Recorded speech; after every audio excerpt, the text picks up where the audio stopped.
आज हम जा रहे हैं शुरू करने हमारे 15 day challenge to complete animal physio line by line for NCERT and for life sciences CSIR NET JRF. Okay, so आप मेरे इस सीरीज़ को ज्वाइन कीजिए, मेरे चैनल को सब्सक्राइब कीजिए और आज से हम शुरू करते हैं अपनी पढ़ाई। So what do you understand by digestive system? क्या जानते हैं आप डाइजेस्टिव सिस्टम के बारे में? So the question, the answer is all living organism, जितने भी लिविंग ऑर्गेनिज्म है सबको फूड से क्या एनर्जी की ज़रूरत होती है ताकि उनका फर्दर मेटाबॉलिक एक्टिविटी हो और उनका ग्रोथ हो, राइट। फूड क्या है? फूड एक ऑर्गेनिक कंपाउंड है, यूजुअली प्लांट और एनिमल दोनों से ही मिलता है, ठीक है। आजकल नॉनवेज जो खाते हैं उनको एनिमल से मिल जाता है और प्लांट से तो मिलता ही मिलता है। The major component of food क्या क्या है? कार्बोहाइड्रेट है, प्रोटीन है, फैट है, जो कि also contain vitamin minerals in small quantities. So हमें बल्क में जो कॉम्प्लेक्स फूड हम जो कहते हैं उसको हम लोग क्या कह सकते हैं? कार्बोहाइड्रेट है, फैट है, प्रोटीन है। ये फर्दर क्या होता है? डाइजेस्टिव सिस्टम का काम ही यही है कि एक कॉम्प्लेक्स फूड को कैसे एक सिंपलर फॉर्म में तोड़ा जाए। हमारे सेल को पता नहीं होता कि ये बड़ा फूड है और हम उसको कैसे यूटिलाइज़ करें। हमारा सेल ही बहुत छोटा है और उसमें एक बहुत बड़ा सा फूड डाल दोगे तो उसको वो यूटिलाइज़ नहीं कर पाएगा, राइट। सो हमारा डाइजेस्टिव सिस्टम यही काम करता है कि वो उस कॉम्प्लेक्स फूड को छोटे छोटे सिंपलर फॉर्म में तोड़ देता है। सो उसके लिए different type of mechanical process भी लगते हैं, बहुत सारे केमिकल प्रोसेस भी लगते हैं। सो बहुत सारे केमिकल जो है उस डाइजेशन में इन्वॉल्व होते हैं, जिसको हम डाइजेस्टिव एंजाइम्स बोलते हैं। इसमें डाइजेस्टिव ग्लैंड से एक सिक्रीशंस निकलती हैं जो कि गैस्ट्रो इंटेस्टाइनल ट्रैक्ट में जाती हैं, और गैस्ट्रो इंटेस्टाइनल ट्रैक्ट जो होता है वो माउथ से एनस तक होता है। सो बेसिकली जो भी बायोकेमिकल मेथड है, जो भी हमारा डाइजेशन है या डाइजेस्टिव सिस्टम है, उसमें हमें मैकेनिकल डाइजेशन भी पढ़ना है और केमिकल डाइजेशन भी पढ़ना है। मैकेनिकल वो डाइजेशन जो कि रिस्पॉन्सिबल है, वो मैकेनिकली वर्क करता है हमारे डाइजेशन के लिए, डाइजेशन ऑफ फूड में। एंड केमिकली जो वो केमिकल्स या वो एंजाइम्स जो कि हमारे पे एक्ट करते हैं ताकि हमारा कॉम्प्लेक्स फूड जो है वो टूट जाए। सो बेसिक टारगेट यही है हमारा कि एक कॉम्प्लेक्स फूड हम खाते हैं जैसे कार्बोहाइड्रेट, फैट एंड प्रोटीन, उसको हम छोटे फॉर्म में तोड़ देते हैं। तोड़ते किसकी मदद से हैं? इस मैकेनिकल डाइजेशन से या केमिकल डाइजेशन से। सो कार्बोहाइड्रेट अगर टूटता है तो वो ग्लूकोज में टूटता है, प्रोटीन टूटता है तो वो एमिनो एसिड में टूटता है, फैट टूटता है तो वो कोलेस्ट्रॉल में टूटता है। सो इसी बेसिस पे जो है वो डाइजेशन चलता है। और हमारा सेल जो होता है वो कार्बोहाइड्रेट, प्रोटीन, फैट को नहीं समझता, वो समझता है ग्लूकोज को, वो समझता है फैटी एसिड को, वो समझता है एमिनो एसिड को। सो वो उस अकॉर्डिंग ही वर्क करता है, ठीक है। सो डाइजेशन को हमने दो तरीके से पढ़ना है, mechanical digestion and chemical digestion, ठीक है। और ह्यूमन डाइजेस्टिव सिस्टम जो है वो इंक्लूड है, जिसमें गैस्ट्रोइंटेस्टाइनल ट्रैक्ट है जो कि एलिमेंट्री कैनाल से लेकर हमारे एनस तक जो भी जाता है उसको हम लोग कहते हैं गैस्ट्रोइंटेस्टाइनल ट्रैक्ट, जिसमें बहुत सारे ग्लैंड्स भी एसोसिएटेड हैं। सो बेसिकली अगर हम यहाँ से बात करें और यहाँ से लेकर एनस तक, ये हमारा पूरा गैस्ट्रोइंटेस्टाइनल ट्रैक्ट है, जिसमें सेवरल ग्लैंड्स भी जो हैं वो अपना अपना रोल प्ले करते हैं। हर ग्लैंड का अपना अपना रोल है। हमारे स्टमक भी प्रेजेंट होते हैं, पैंक्रियाज भी हैं, स्मॉल इंटेस्टाइन भी है, लार्ज इंटेस्टाइन भी है। सो बेसिकली ये अलग अलग उनका अपना अपना एक प्रोसेस है और एक अलग अलग उनका एक सपोर्ट है जो कि हमारे पूरे एक्यूमुलेट होकर हमारे डाइजेस्टिव सिस्टम को बनाता है, राइट। तो digestive system perform 6 basic digestive process, 6 basic digestive process को करता है। पहला तो वो इंजेशन करता है। इंजेशन मतलब taking of food into the mouth. सबसे पहले हम खाना खाते हैं, ठीक है। सो खाना खाना इज नोन एज इंजेशन। फिर सिक्रीशन होता है, release of acid, enzyme and bile into the lumen of gastrointestinal tract. So हमने जो खाना खा लिया, सब जो हमने खा लिया यानी इंजेशन कर दिया, तो हमारे सेलिवरी ग्लैंड से लेकर यानी हमारे माउथ से लेकर हमारे बाइल, हमारे लिवर, ये सब जो है वो डिफरेंट टाइप के एसिड या एंजाइम सिक्रीट करना शुरू कर देते हैं। वो क्या काम करते हैं? वो इन पे ही काम करते हैं ताकि ये फूड छोटे छोटे पार्ट में टूट जाए। Next, third is motility, refers to the propulsive and mixing movement which cause propulsion and mixing of food through the gastrointestinal tract.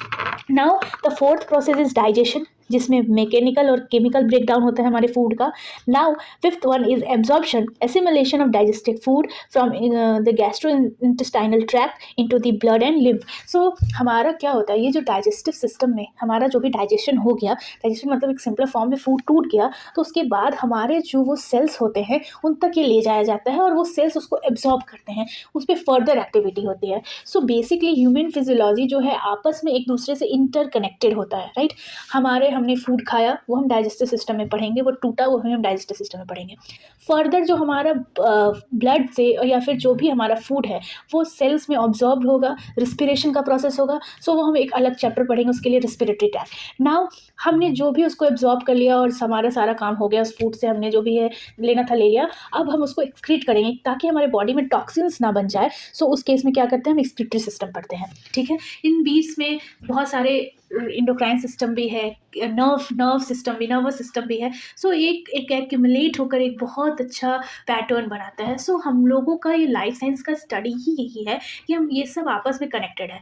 अभी हम इसमें टिश्यू लेवल, ऑर्गन लेवल पे बात करेंगे। सेल्स बायोलॉजी में हम उसके सेल के बारे में पढ़ेंगे कि वो सेल में वो ग्लूकोज जाता है तो वो क्या काम करता है, और फिर उसके बाद हम उसकी केमिस्ट्री पढ़ेंगे कि वो टूटता कैसे होगा, वो बनता कैसे है, वो बाई प्रोडक्ट क्या बनता है, उसकी वजह से बनता क्या है। सो ये सब हम एक्यूमुलेटिवली पढ़ेंगे आगे। सो नाउ डाइजेशन जो होता है वो कॉम्प्लेक्स माइक्रो मॉलिक्यूल्स को which can not be used in the form of biomolecules such as DNA and protein, उसको डाइजेशन में करके सिंपलर माइक्रो मॉलिक्यूल में तोड़ दिया जाता है, जिसको बाद में उसका अपटेक किया जाता है और उसको बाद में यूटिलाइज किया जाता है। सो बेसिकली हमारा सेल्स जो है वो सिंपल माइक्रो मॉलिक्यूल को ही जानता है, ऐसा समझिए।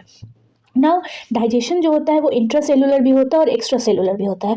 सो इंट्रासेलुलर जो होता है वो इनसाइड द सेल होता है, जो कि हमारे ह्यूमन में प्रेजेंट नहीं है, ठीक है। हमारे में एक्स्ट्रा सेलुलर डाइजेशन होता है एंड हमारे में इंट्रासेलुलर डाइजेशन नहीं होता, not in human, it all occurs in bacteria and virus.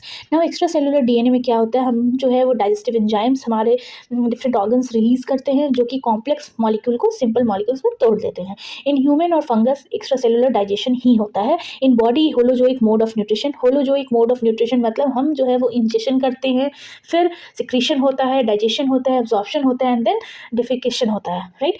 So digestion of protein starts in human stomach and digestion of carbohydrate जो है वो स्टार्ट हो जाता है माउथ से। सो बेसिकली हमारा जो भी डाइजेस्टिव सिस्टम है वो माउथ से लेकर एनस तक होता है, तो काम तो शुरू माउथ से ही हो जाता है। सो जैसे ही हम कार्बोहाइड्रेट खाते हैं तो वो क्या होता है, वो माउथ से ही उसमें एक्टिविटी होना शुरू हो जाता है। एंड जब हम प्रोटीन लेते हैं, सो प्रोटीन हम इनगल्फ कर देते हैं, इंजेक्शन कर देते हैं, सो उसका डाइजेशन जो है वो शुरू होता है कहाँ से, स्टमक से।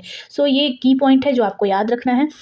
ये हम टोटली CSIR नेट के पैटर्न पे पढ़ रहे हैं। So please guys be on with your notes, and अगर आपको नोट्स नहीं बनाना तो आप इस नोट से अच्छे से पढ़ सकते हैं। नाउ ये हमारा एक डाइजेस्टिव सिस्टम का फिगर है जिसमें हम सबसे पहले बात करते हैं 3 सेलेवरी ग्लैंड्स। सो सबसे पहला जो है वो शुरू हो जाता है माउथ से। माउथ के पास प्रेजेंट होता है सेलेवरी ग्लैंड, जिसमें सेलेवरी ग्लैंड में होता है आर्टिक ग्लैंड जिसको नियर ईयर कहते हैं, ये थोड़ा लार्ज होता है। Then we have sublingual gland जो कि टंग के नीचे होता है, एंड जो थर्ड होता है वो है सब मैक्सिलरी ग्लैंड जो कि जॉ के पास होता है। सो बेसिकली हमारा सेलेवरी ग्लैंड जो हमारे मुंह में सलाइवा बनता है वो उसमें 3 तरीके के ग्लैंड रोल प्ले करते हैं। सो हमारे माउथ में 3 तरीके के ग्लैंड प्ले होते हैं, दैट इज एरोटिक gland, sublingual gland and submaxillary gland, ठीक है। इनका अलग अलग रोल है। सो नाउ टॉकिंग सेकंड, उसके बाद जैसे ही ये माउथ खत्म होता है फिर हम आ जाते हैं ये फूड पाइप पे, जिसको हम लोग कहते हैं ओसोफेगस। सो ये ओसोफेगस और ये स्टमक यहाँ से शुरू होता है, यहाँ पे एक स्फिंक्टर प्रेजेंट होता है,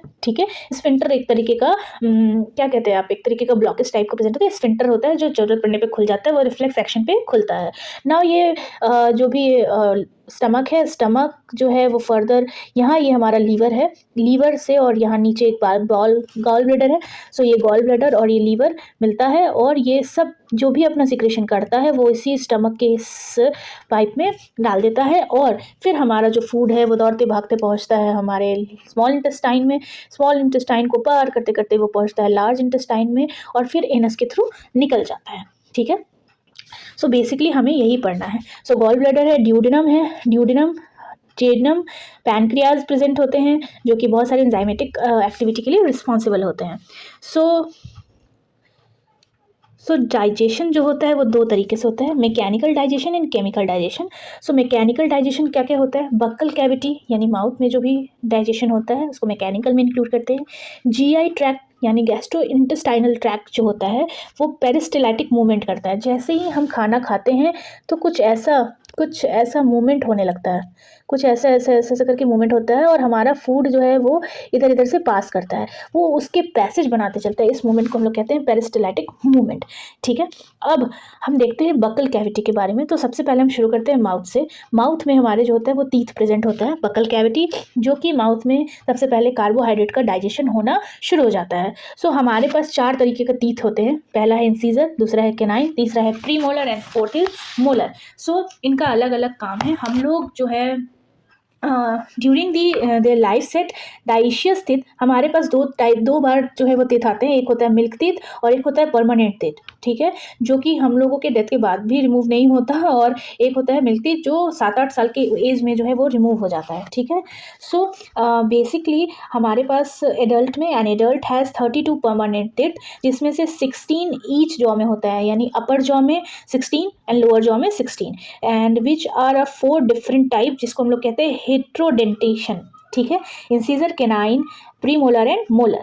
ठीक है, इसका रेशियो होता है 2:1:2:3 सो इसी पैटर्न में ये अरेंज होते हैं, 2:1:2:3 2:1:2:3 के पैटर्न में। सो इंसीजर का काम क्या है, जो हमारे फ्रंट में जो टीथ प्रेजेंट हैं वो हैं, वो इंसीजर्स हैं, और वो उनका काम है कटिंग करने का। नाउ केनाइंस का काम क्या है, ब्रेक करने का, जो कि टीयरिंग में काम करता है।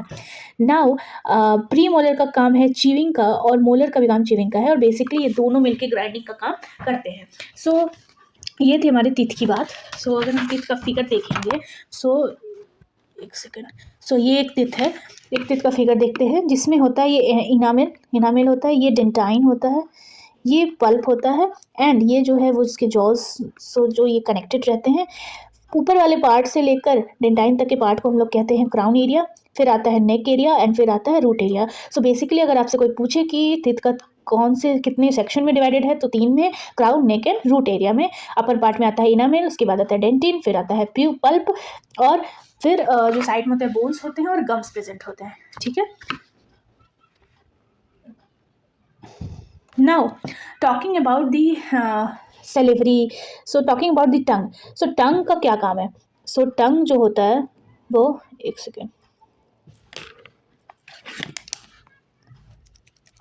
सो टंग जो होता है वो, उसका क्या काम है, हमारे माउथ में टंग्स भी प्रेजेंट होते हैं। सो टंग का क्या काम है, वो 1 इन नंबर प्रेजेंट है। Mixing of saliva with food, इसका काम यही है कि ये मिक्सिंग करता है सलाइवा का फूड से, और फूड सॉलोइंग में हेल्प करता है, जिसको हम लोग कहते हैं डीग्लूटेशन। ठीक है, ये जो है वो हमारा टंग जो है उसके पास टेस्ट बर्ड्स प्रेजेंट होते हैं। ठीक, इट सिक्रीट्स लिंगुअल लाइपेज, ये जो है हमारा टंग जो है वो एक लिंगुअल लाइपेज सिक्रेट करता है। It is secreted by the serous lingual gland, जिसको हम लोग इब्नर ग्लैंड भी बोलते हैं टंग का। सो बेसिकली हमारे टंग का जो काम क्या है, वो हमारा टंग जो है वो एक तरीके का लिंगुअल लाइपेज को इसको सिक्रीट करता है। वो लिंगुअल लाइपेज जो है वो बोथ म्यूकस एंड वाटरी होता है इन नेचर, और वो जो है वो जनरली ट्राईग्लिसराइड पे एक्ट करता है। सो ये लिंगुअल लाइपेज का काम ही यही है कि ये जो है वो ट्राईग्लिसराइड पे काम करता है।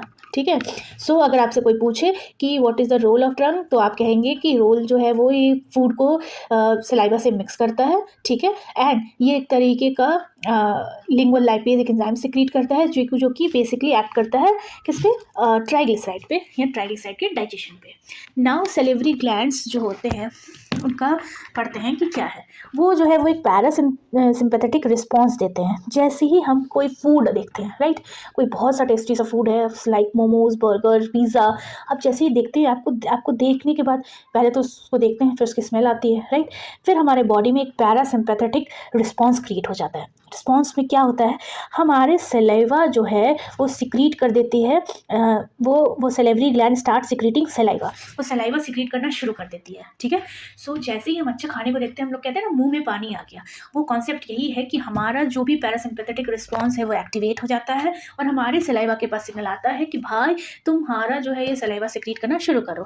अब जो है जो सलाइवा होता है, जो फूड और सलाइवा सिक्रीट करना शुरू कर जाता है और हमारे मुंह पे पानी आ जाता है। सो बेसिकली अगर आपसे कोई ये पूछे कि तुम्हारे मुंह में पानी कैसे आता है, तो आप लाइफ साइंस के स्टूडेंट है तो आप ऐसा बोलेंगे कि भाई मैं जब देखता हूँ मुझे विजन होता है, जब मैं स्मेल आती है तो मेरा पैरासिम्पैथेटिक नर्वस सिस्टम जो है रिस्पॉन्स करना शुरू कर देता है और हमारे मुँह में सलाइवा आना शुरू हो जाता है। ठीक है।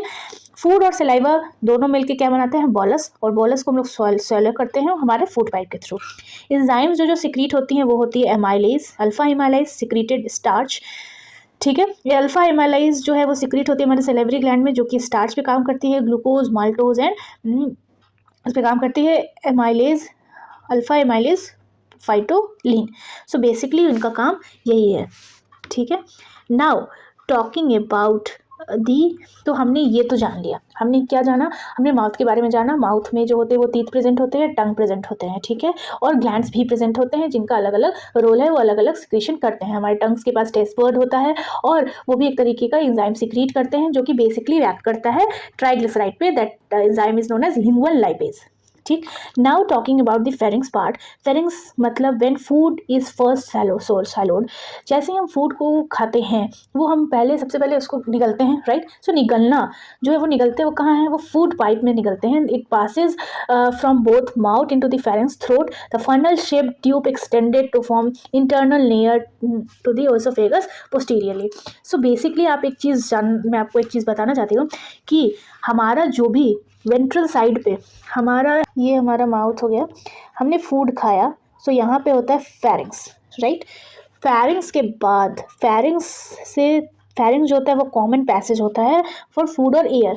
फेरिंग्स के जो वेंट्रल साइड पे अगर आप देखेंगे तो आगे की तरफ हमारी रिस्पायरेटरी सिस्टम का लैरिंग्स प्रेजेंट होता है, ठीक है, या ट्रैकिया।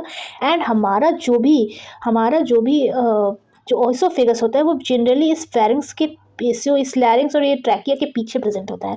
सो अगर हम जानेंगे तो हमारा फ्रंट साइड पे तो वो प्रेजेंट है रिस्पायरेटरी ट्रैक का पाइप, यानी दैट इज ट्रैकिया, एंड लेकिन हमारे उसके पीछे डॉर्सल साइड पे जो है हमारा ओसोफेगस प्रेजेंट होता है। सो एक चीज़ ये भी आप हमेशा याद रखिएगा। सो हमारे जैसे ही नेजल चैम्बर से जब नेजल चैम्बर खत्म होता है और जो हमारा एक कॉमन पैसेज होता है फेरिंग्स वहीं पे उसको कहते हैं। Now talking about the peristaltic movement. So basically जो भी यहाँ पे फूड इनगल्फ होता है वो जो है वो फर्दर ऐसे जैसे ही उसका शेप होता है वैसे उस हिसाब से वो अपने आप को मूव करके जाता है। सबसे पहला जो फूड वो पहुँचता है इस ओइसोफेगस से, सबसे पहले यहाँ पे प्रेजेंट होता है कार्डियक स्फिंक्टर भी कहते हैं, और इसको गैस्ट्रो ऑसियोफेगल स्फिंक्टर भी कहते हैं। तो जनरली पेरिस्टेलेटिक मूवमेंट जो होता है वो स्मूथ मसल की लेयर है जो बॉलस को स्टमक तक ले जाती है, ठीक है, इस मूवमेंट की वजह से।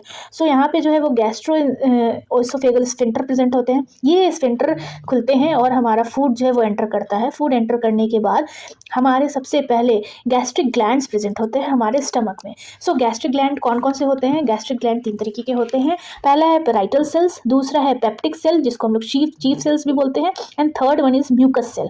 सो हमारे जैसे स्टमक में फूड अंदर आता है हमारे फूड के पास 3 ग्लैंड्स मिल जाते हैं उसको, और ये तीनों ग्लैंड अपना अपना सिक्रीशन करते हैं। जैसे पेराइटल सेल्स जो होते हैं वो सिक्रीट करते हैं HCl और इंट्रिंसिक फैक्टर्स। सो इनका काम क्या है, पेराइटल सेल को हम लोग ऑक्जेंटिक सेल्स भी बोलते हैं, जो जिसमें एपिथेलियल लाइनिंग है हमारे सेल की। सो बेसिकली यहाँ पे भी एपिथेलियल सेल्स पाया जाता है। सो इंट्रिंसिक फैक्टर्स जो होते हैं वो विटामिन B12 के एब्जॉर्प्शन में मदद करते हैं, ठीक है। एंड HCl का जो है वो अलग रोल होता है। HCl का रोल हम यहाँ लिखे हुए हैं। सो रोल ऑफ HCl क्या है, ये एक्टिवेट करता है डिफरेंट इनएक्टिवेटेड फॉर्म में बहुत सारे एंजाइम्स प्रेजेंट होते हैं जिनकी जो एक्टिविटी की ज़रूरत होती है तभी वो एक्टिवेट होते हैं। सो बेसिकली HCl का क्या काम है, HCl जो है वो एक्टिवेट करता है प्री पेप्सिनोजेन को, ये माइक्रोब्स को किल करता है, डीनेचर करता है प्रोटीन को, also convert Fe3+ into Fe2+। So basically हम जब देखते हैं कि हम लोग खाते कुछ और है वो सिंपलर फॉर्म में टूटता है। सो ये कैसे टूटता है, ये इसी वजह से टूटता है, हमारे पे बहुत सारे डाइजेस्टिव एंजाइम्स उनके ग्लैंड्स उस पर वर्क करते हैं ताकि वो ब्रेक डाउन हो जाए। सो बेसिकली HCl का काम यही है कि वो डीनेचर करता है प्रोटीन को, वो माइक्रोब्स को किल कर देता है। सो HCl का एक बहुत बड़ा ही रोल है। सो पेराइटल सेल्स हैं, सो जैसे ही हमारा फूड ओइसोफेगस से क्रॉस करते हुए पेरिस्टेलेटिक मूवमेंट करते हुए गैस्ट्रो ओइसोफेगल स्फिंक्टर को पार करते हुए हमारे स्टमक में पहुंचता है, तो स्टमक में इसको मिलता है क्या, इसको मिलता है 3 तरीके के सेल्स या गैस्ट्रिक ग्लैंड जिसको कहते हैं। वो उसमें पहला है पेराइटल सेल्स, जिसको हम लोग ऑजेंटिक सेल्स भी बोलते हैं, ये एपिथेलियल की लाइनिंग होती है यहाँ पे। और ये पेराइटल सेल्स जो होते हैं वो HCl और इंट्रिंसिक फैक्टर्स रिलीज करते हैं। HCl का काम यही है कि वो माइक्रोब्स को तोड़ता है, भगाता है, बोलता है भागो यहाँ से माइक्रोब्स, मैं तुम पे एक्शन करता हूँ। ये जो है वो प्रोटीन के डीनेचुरेशन में मदद करता है। ये Fe3+ को Fe2+ में चेंज करता है। ये इनएक्टिवेटेड प्रोपेप्सिनोजेन को भी कन्वर्ट करने में मदद करता है, एक्टिवेट करता है। और जो इंट्रिंसिक फैक्टर्स जो होते हैं वो विटामिन B12 के एब्जॉर्प्शन में इंपॉर्टेंट रोल प्ले करते हैं। Now talking about the second cell of gastric gland, that is peptic cell और chief cells, इसको ये जो है वो रिलीज करता है पेप्सिन, जो कि एक्ट करता है पेप्सिनोजेन पे।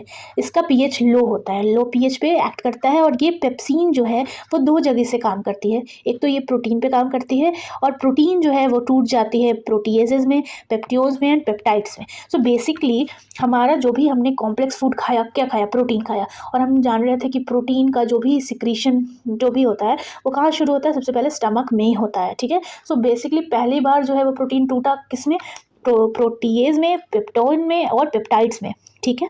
एंड ओनली प्रोटोलाइटिक एंजाइम्स, पेप्सिनोजेंस जो होता है ये एक ओनली प्रोटोलाइटिक एंजाइम है जो कि रिस्पॉन्सिबल है प्रोटीन के ब्रेकडाउन में, ठीक है। नाउ सेकंड जो कि वो रिलीज करता है दैट इज गैस्ट्रिक लाइपेज। ये गैस्ट्रिक लाइपेज को भी रिलीज करता है which break downs triglyceride into MAG and DAG, और उसके बाद वो फ्री फैटी एसिड्स बनाते हैं, ठीक है। सो इनका पेप्टिक सेल का दो काम है, एक तो वो रिलीज़ करते हैं पेप्सिन, ठीक है, जो कि एक सिंगल पॉली प्रोटोलाइटिक एंजाइम है, एंड दूसरा वो रिलीज़ करते हैं गैस्ट्रिक लाइपेज जो कि ट्राइग्लिसराइड पे काम करता है और वो ब्रेक डाउन कर देता है इनटू फ्री फैटी एसिड में। Now the third cell which is mucus neck cell present in our gastric gland is known as mucus cell. It is present inside the pith and called mucus और neck cell. जो basically ये जो है वो बहुत ही deep buried होता है और बहुत ही ज़्यादा अंदर की तरफ होता है, सो इसको हम लोग कहते हैं म्यूकस नेक्स सेल, जो कि 1 से 3 mm of the wall of को जो म्यूकस की लाइनिंग है वो उसको प्रिवेंट करता है। सो एक तरीके का Helicobacter pylori which cause stomach ulcer. So हम लोग कभी कभी सुनते हैं कि किसी को स्टमक में अल्सर हो गया, सो वो जो bacteria which is responsible for stomach ulcer is known as Helicobacter pylori, जिसको it survives in low pH of 1 से 2। So it generally survive in low pH, ठीक है। अब हम लोग को why antacid cause anaemia. Now the question is why antacid cause anaemia, क्यों हम लोगों को एंटा एसिड जो होता है वो एनीमिया कॉज कर देता है। सो जैसे ही हम लोग कॉफ़ी और टी लेते हैं सो हमारा पैरासिम्पैथेटिक रिस्पॉन्स जो होता है वो एक्टिवेट हो जाता है। जैसे ही पैरासिम्पैथेटिक रिस्पॉन्स एक्टिवेट होगा हमारा वो जो है हमारे पेराइटल सेल्स जो है वो HCl का सिक्रीशन इंक्रीज कर देते हैं, ठीक है। जैसे ही इंक्रीज करते हैं हमारा secretion, it reduces the cause damage the wall of stomach which can cause ulcer. So ये क्या कर देता है, जब हमारी बॉडी में ज़्यादा से ज़्यादा एसिड सिक्रीट होगा तो हमारे वॉल्स जहाँ पे वो एसिड सिक्रीट होगा वो हमारे वॉल्स तो डैमेज होंगे ही, तो इसके वजह से जो है वो हमें पहले तो अल्सर हो जाता है। दूसरा क्या होता है, एंटा एसिड का काम यही होता है कि it inhibit the secretion of parietal cells which secrete HCl और इंट्रिंसिक फैक्टर्स। सो जब हम एंटा एसिड खा लेते हैं, ठीक है, हमें मान लो एसिडिटी हो गई और हमने एंटा एसिड ले लिया, सो एंटा एसिड क्या काम करता है, इसी HCl और पेराइटल सेल के सिक्रीशन यानी इंट्रिंसिक फैक्टर को वो सिक्रीट करने से रोक देता है। This may lead vitamin B12 absorption stop और vitamin B12 help in RBC maturation, जिसके वजह से ही हमारा B12 बॉडी में कम होने लगता है, इसका एब्जॉर्प्शन कम होने लगता है और हमारे RBC का मैच्योरेशन कम होने लगता है। सो सपोज दैट कि किसी को एसिडिटी होती है रेगुलरली बेसिस पे और वो रोज़ एक एंटा एसिड लेता है, जैसे पैन 40 पैन डी जो भी है। सो अगर हम उसको लेते हैं तो वो जब हमारे बॉडी में जाता है वो क्या करता है, वो हमारे पेराइटल सेल को एक सिग्नल देता है कि भाई तुम जो है वो HCl और इंट्रिंसिक फैक्टर रिलीज मत करो। जब ये रिलीज नहीं करेगा, जब इंट्रिंसिक फैक्टर ही रिलीज नहीं होगा तो हमारा B12 जो है एब्जॉर्ब कैसे होगा। अगर हमारा B12 एब्जॉर्ब नहीं होगा तो हमारा RBC का मैच्योरेशन कैसे होगा। So basically it inhibit the secretion of parietal cell which secrete HCl and intrinsic factor। Vitamin B12 की डिफिशियंसी के वजह से हमें प्रीनिशियस एनीमिया हो सकता है। सो एक टाइप का एनीमिया है जिसमें विटामिन B12 की कमी से होता है। फूड प्लस एसिड यानी HCl, उसको दोनों को कंबाइनली मिला के कहते हैं चाइम, एंड चाइम जो होता है वो पेराइटल डाइजेशन प्रोटीन है, ठीक है। सो बेसिकली अगर आपको एक ही कॉन्सेप्ट पूछा जाए कि तुम लोग कहते हैं ना रोज़ एसिडिटी की दवा नहीं खानी चाहिए, एंटासिड नहीं लेनी चाहिए, सो हमें क्यों नहीं लेनी चाहिए, आज हमको इसका रीज़न पता चल गया। सो ये जो है वो हमारा हमारे इसका डायग्राम है। जैसे ही हमारा फूड आता है यहाँ पे, सो ये फूड जो है वो कार्डियक स्फिंक्टर प्रेजेंट है। ये कार्डियक स्फिंक्टर से होते हुए हमारे स्टमक में एंटर करता है, जो कि इसको क्या है, यहाँ के रीजन को कहते हैं फंडस। ये हो गया बॉडी कॉर्पस, ये हो गया एंट्रम पार्ट, ये हो गया पाइलोरस। यहाँ पे होता है पाइलोरस के पास भी एक होता है पाइलोरिक स्फिंक्टर, और यहाँ से जो है वो हमारा ड्यूडेनम शुरू हो जाता है। सो बेसिकली इनका काम यही है। यहाँ पे जो है वो पेराइटल सेल्स प्रेजेंट होते हैं, यहाँ पे म्यूकस सेल्स प्रेजेंट होते हैं, और यहाँ पे ऑक्जेंटिक सेल्स प्रेजेंट होते हैं, जिनका अलग अलग काम है और ये अलग अलग सिक्रीशन करते हैं। HCl भी प्रेजेंट होता है, जो कि ज़्यादा अमाउंट पे सिक्रीट होने लगेगा तो इसकी वॉल को डिस्टर्ब कर देगा, जिसकी वजह से अल्सर हो जाता है। So this is all about the stomach part. Now अब हम देखते हैं चाइम जो है वो इंटर करता है इंटेस्टाइन में। अभी तक तो हमने बात किया कि कैसे फूड टूटा, वो माउथ में क्या क्या था, फिर माउथ से वो होता हुआ ओसोफेगस में होता हुआ हमारे बेचारे स्टमक में आया और स्टमक का रोल देखा। अब हम बात करेंगे कि जब चाइम इंटर करेगा हमारे ड्यूडेनम में। सो आज के हम इस लेक्चर में यहीं तक रखते हैं, आगे के हम लेक्चर में इसको आगे के बारे में पढ़ेंगे, ठीक है। So please guys do subscribe my channel. अगर आपको इसी तरीके से की कॉन्सेप्ट वजह से और मेरे हैंड रिटन नोट्स से इसको कंप्लीट करना हो, तो हमारा टारगेट है कि हम एनिमल फिजियोलॉजी जो है वो हम 15 डे में टारगेट कर रहे हैं। So please join my series. और जो भी आपको कुछ नहीं समझ में आए या आपको उसके बारे में डेप्थ नॉलेज चाहिए या कुछ और चाहिए, ये मेरा एक बेसिक है जो उस चैप्टर को याद करने के लिए, और इससे बेसिक कॉन्सेप्चुअल क्वेश्चंस बनते हैं, राइट।